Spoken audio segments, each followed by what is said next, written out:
La Russie est devenue, au moment où je vous parle et pour les années à venir, une menace pour la France et pour l'Europe.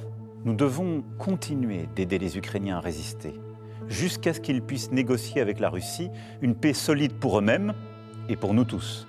After the end of the Cold War, some believed that Russia could be integrated in Europe's economic and security architecture. Others hoped that we could rely indefinitely on America's full protection. The time of illusions is over now. We need a surge in European defense, and we need it now. Face au désengagement américain envers la défense de l'Europe et aux exigences de Moscou pour une paix avec l'Ukraine, l'Union européenne est au pied du mur. Rattraper son retard en matière de défense et renforcer le soutien militaire à l'Ukraine sont désormais des priorités pour l'exécutif européen. Depuis le début de l'invasion russe de l'Ukraine en février 2022, l'Union européenne a apporté un soutien financier, humanitaire et militaire substantiel à l'Ukraine. C'est plus de la moitié des aides internationales au pays. L'aide militaire de l'Union à l'Ukraine s'élève à 49,3 milliards d'euros. Les pays membres, à l'exception de la Hongrie, veulent continuer à lui fournir des armes et des munitions. Certains États, comme la France ou le Royaume-Uni, envisagent l'envoi de troupes en Ukraine après un éventuel accord de paix, ce qui ne fait pas consensus. Le bloc, qui n'a pas d'armée commune, veut en revanche se donner les moyens d'assurer sa propre défense, jusqu'ici garantie par l'OTAN. 23 des 32 États de l'Alliance Atlantique sont membres de l'Union européenne. Les dépenses militaires des États-Unis représentent toutefois les 2/3 des dépenses totales des autres pays de l'OTAN pour la défense. Face à la menace d'un désengagement américain, les 27 pays de l'Union ont approuvé le plan ReArm Europe en mars dernier. Il doit mobiliser 800 milliards d'euros pour la défense européenne d'ici 2030.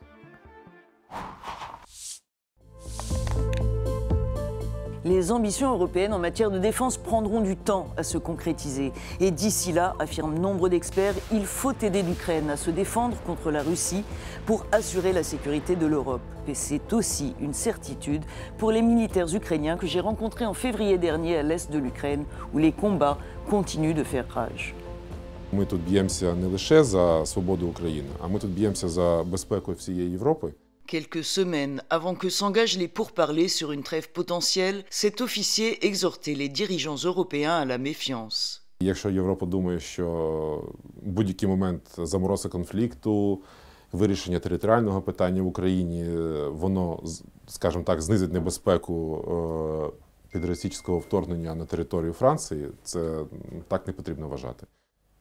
Цей конфлікт, він не локальний, він більш глобальний. Тому зважайте на те, що ця війна стосується всіх. Отак. Avis partagé par Maxime, officier de coopération civilo-militaire dans l'armée ukrainienne. Toute concession à la Russie, dit-il, notamment en matière territoriale, ne fera qu'aiguiser l'appétit de Moscou. Франція ж не побажала віддати просто Германії якихось територій задля миру. Англія теж не бажає сьогодні віддати навіть острови свої Аргентині заради миру. Ну, чому просто Україна, яка була з 91-го року суверенною державою, яка має і люди, ті, які там живуть, бажають повернутися, повинна щось їм віддати. Хотілки будуть завжди. Вони ніколи просто не скінчаться, і він буде кожного разу казати, сьогодні Донбас, Луганськ, Крим, завтра буде казати Запоріжжя, Херсон, потім Дніпро, і так просто будемо ми, нам не залишиться просто і країни завдяки таким хотілкам. Тому я вважаю, що ніяких поступок не може бути, тому що, поступишся раз, змусять поступитися ще. Les ambitions de Vladimir Poutine, souligne l'officier, comme nombre de dirigeants européens, ne se limiteront pas à l'Ukraine. Я думаю, що якби була можливість сказати щось в Брюсселі, то можна було б просто їм показати те, що робить сьогодні держава, яка каже, що вона визволяє нас від денацифікації, мілітаризації і всього іншого. Сьогодні вже неодноразово вспливають відео, фото, де вони просто вбивають людей, розстрілюють і відрізають голови. Про що можна далі домовлятися і розмовляти взагалі? Чи бажають вони таке побачити у себе? Бо вони будуть йти, вони ж накачують свій народ такою інформацією, що діти їхні дійшов до Берліну. Сьогодні хтось з Європи згоден побачити в Берліні цей герой, який вбиває все, що бачить.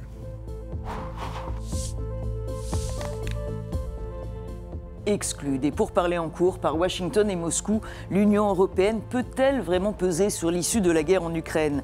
J'ai interrogé Steven Everts, directeur de l'Institut d'études de sécurité de l'Union européenne. The talks are happening at a bilateral level between the US and Russia, between the US and Ukraine, but the European Union as such is not in the game. What can the European Union do best? Step up its support for Ukraine. I believe that these negotiations are going to take very long and are unlikely to resolve quickly into some sort of sustainable peace agreement. The risk is that there is some sort of bilateral agreement between the United States and Russia on conditions that are unacceptable to us when it comes to the territorial integrity of Ukraine, or perhaps the freedom of Ukraine to choose its own alliances, or perhaps limitations on Ukraine's armed forces to resist future aggression. Putin still wants the subjugation of Ukraine. So we have to continue to support Ukraine to resist this war as long as possible, and that Ukraine is also able to say no to a deal that is unacceptable to them and is unacceptable to us. Alors concrètement, qu'est-ce que l'Union européenne peut faire de plus? Et l'idée notamment d'envoyer des troupes sur le terrain est-elle une option réaliste? I will mention two things that Europe can do and should do right now. As you know, European countries and other countries are training Ukrainian forces, but outside of Ukraine.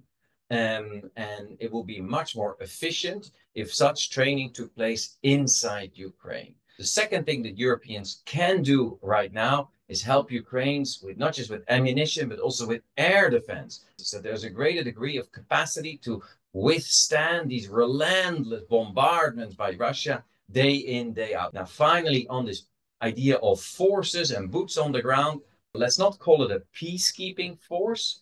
This is not like countries in other parts of the world that went to the United Nations, and then we have blue helmets, and there were European troops, and maybe there were troops also from other Asian countries. No, come on. We are not neutral also in this fight. We are on the side of Ukraine. The idea that we are sort of peacekeepers between, in the middle between Russia and Ukraine is not the way to think about it. The way to think about it is, can we shore up the capacity of Ukraine to defend itself? We should not call it peacekeeping, but reassurance force and such notions. C'est la fin de cette édition de European Stories. Merci de nous avoir suivis.